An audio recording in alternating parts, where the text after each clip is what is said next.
Hello everybody, it is Emery48 here, and today's video is on Star Wars Knight Errant by John Jackson Miller. This book takes place in 1032 BBY and is the same year as Knight Errant Influx, which was the last short story in my previous Star Wars video. The price for this book, which I found online, was $5. Prologue. Gub, a craftsman on Darknell, is putting Daemon, a Sith mentioned in a short story in the previous video, into ancient documents to back up his story of creating the universe 25 years earlier. He also cares for his granddaughter, Tan. The caregiver he has hired is apparently attempting to defeat Daemon. Part 1. The Daemonate. Chapter 1. Narsk is a spy for Lord Odion, Daemon's brother. The two brothers are in a seemingly endless war. Daemon believes he is the creator of all things, so Odion wants to destroy everything. Narsk has stolen information regarding the new ship Daemon has created. Narsk is being chased by a human female with a lightsaber. He only heard it open, did not wait around to see it. Narsk took a speed bike from a factory. The person chasing Narsk was Kara Holt, the Jedi from a short story in the previous video. Kara destroyed Narsk's datapad and detonated the explosives Narsk had left in the facility. Kara then forced Narsk to take off the stealth suit he had on as it belonged to the Republic. After Kara had the stealth suit, she cuffed Narsk and put him in a trash bin. Chapter 2. Kara was walking back to her apartment on Zakrea, the capital of Darknell, as the chaos of the burning research center went on through the streets. Kara had arrived back at a room she shared with Tan. Gub was annoyed that she had left during the night. He thinks she is seeking off to have a secret romance. Kara has decided to let Gub believe that for now. Chapter 3. Rusher, an Imperial recruiter, agreed to sign the child of a factory owner, Laboon. Their son Beetle will join Rusher's brigade. Daemon interrogates Narsk while interrogating his correctors. Found Narsk's hidden clothes near the research building he blew up. Daemon began assaulting Narsk's mind. Tan was being taken by talent scouts off-world. She will still be a slave in the Sith system, but will have an easier time. Gub has told Kara she must leave as there is no one to tutor now. Chapter 4. Rusher's crew is making repairs to the ship. Beetle messed up and broke the parts getting taken out of the ship. Rusher has been contacted by a holograph of Daemon. Rusher is meeting Daemon the next day. Kara is planning an attack on Daemon's communication building to stop his daily morning messages. Narsk has been continuously tortured and is now being presented for others to see somewhere in the building he was interrogated. Chapter 5. Daemon keeps himself elevated in the rafters when in a public room. Daemon used Force Lightning on Narsk when he heard one of Narsk's thoughts. Daemon's female aide is setting up a call with Lord Bactra. Kara snuck inside Daemon's temple of a home using the stealth suit. It was the largest building she had ever seen and essentially a massive shrine to himself. Rusher and a couple other mercenary group leaders were being led to their meeting with Daemon. Some of the other leaders were Kersang and Mac Metagazi. Daemon wants access to a massive and mobile research center from the same company that just recruited Tan. Bactra has offered one in return for passage through Daemon's territory for 6 weeks, as Bactra wants to bomb a mining planet unowned by a Sith, but it would make Bactra's resources even more important to the Sith he sells them to. Rulita is the name of Daemon's assistant. Narsk has seen Kara's outline as he recognized it from his time wearing the suit. Chapter 6. Kara has gone to look for a good place to put her explosives. Daemon and Bactra have agreed on a deal. Narsk was sent out of the room. The group of mercenary leaders are entering the room. Daemon wants the mercenary groups to ambush Odion on the planet of Gazari, which is where Daemon is collecting the mobile research center from Bactra. Kersang was unhappy there would be an ambush instead of a fair fight. As Kersang went to leave, Damon killed him and sent his troops to enslave his unit. Narsk's cage was being wheeled by 4 guards. They then left his cage in the hallway. After a few minutes, he was being moved again, this time by Kara in her stealth suit. Damon is going to use the facility and the children to learn at the War College as bait.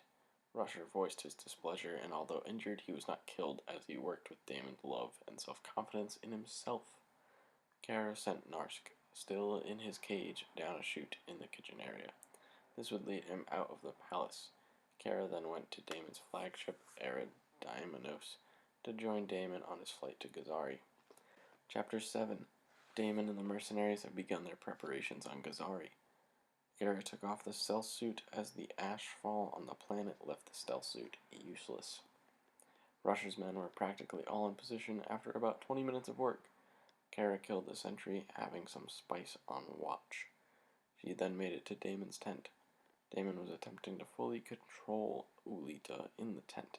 She was trying to let him, but he was unhappy. She still had a pulse and would breathe, as he had not commanded that to happen.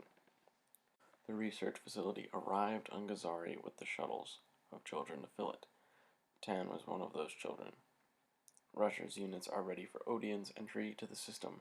Rusher also threatened anyone in his unit that fires near the gathering of children by the Erexium, which is the name of the facility War College. It's had many names so far. Kara stopped hiding when she realized the children were bait. As she began rushing towards the children, Lord Odin arrived. Chapter 8. Bactra and his fleet have departed the planet of Gazari. Odin is looking for Damon's fleet, as he understands this is an ambush. Kara got in cover from the sentries firing at her. All the soldiers moved their focus on getting into position for Odin, who recently arrived. It was becoming more chaotic on Gazari. Rusher spotted Death Spiral descending towards the surface. The Death Spiral, designed by the late Lord Shagras, has reached the surface. It is a massive tower with weapons on all sides. It also carries troops and is able to deploy them where it lands. It touched down near the Erexium. Damon did not give the order to fire until the Death Spiral shields had already been turned on. Odin joined his crown troops in the assault. Damon's fleet has entered the system and began attacking Odin's fleet. Kara has killed a few of Odin's soldiers on bikes as he tries to get to the children in the crater. Rusher is starting to lose artillery weapons. While Narsk was captured by Damon, an implant was put into his lower back of his skull. It was going off now. Narsk left the transport to go away from the Death Spiral to gather a better signal to call Damon. This? Wrong. That is what I thought was going on at the time. And since I can't remember if I actually correct myself later on, this was not put in by Damon.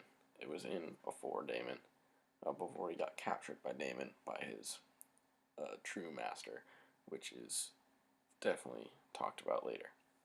Rusher was losing more artillery and men, including his second-in-command, Dackett. Kara was trying to lead the children to a safer point away from the battle. She killed another one of Damon's soldiers. She then went to detonate the explosives, but had forgotten she had not actually set them in Damon's command center. They were still around her chest. Chapter 9. Tan found Kara, which stopped her from detonating the explosives on her chest. Kara took out another Odin biker.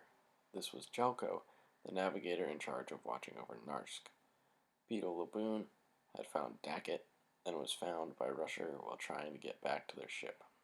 Kara had rigged Jelko up with her explosives and sent him back towards the Death Spiral at full speed.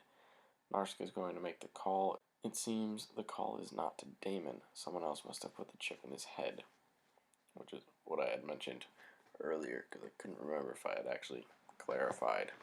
Kara is leading the children out of the crater now that the Death Spiral has been destroyed. Kara had led the children to Rusher's ship. After a brief discussion, Rusher has decided to take on the children and Kara once he came to the realization she might actually be a Jedi. One ship from both Odin and Damon's fleet were landing at the crater. Rusher and his ship were getting ready to take off, leaving some of the artillery behind and filling space with his own crew and new addition of children. Narsk had made the call and was seemingly responsible for the new ships coming to land. He is going to leave the battlefield and head back to his true master, whoever that may be, which is also who he called. Narsk may be smarter than it so far appears. Chapter 10. Rusher thought his ship was being attacked by both Odian and Daemon. Kara suggested hiding among the neutral Bactra ships. Odian and Daemon's ships went past the Diligence, Rusher's ship, and fired upon the unsuspecting Bactra ships. A hologram came in from Daemon saying to attend to him. A new phase was about to begin. Kara convinced Rusher not to go to the next leg of the battle at Jutrand, Bactra's capital planet. Rusher lost 2,500 men out of his 3,000 in the battle on Gazari. Narsk was on Jutrand to observe and report on the battle. Bactra and his troops were wiped out, and Odian and Daemon are fighting over what is left. Narsk's master said she had a new mission for him. Thank you everyone so much for watching. That's going to wrap it up for this video as part 1 of Knight Errant. Part 2 will be out tomorrow, as it's longer than I was expecting and don't really need a half an hour video on one book, so I'm breaking it up into the 3 parts that are already broken up in the book. If you have any comments, please let me know down below. Otherwise, have a great rest of your day.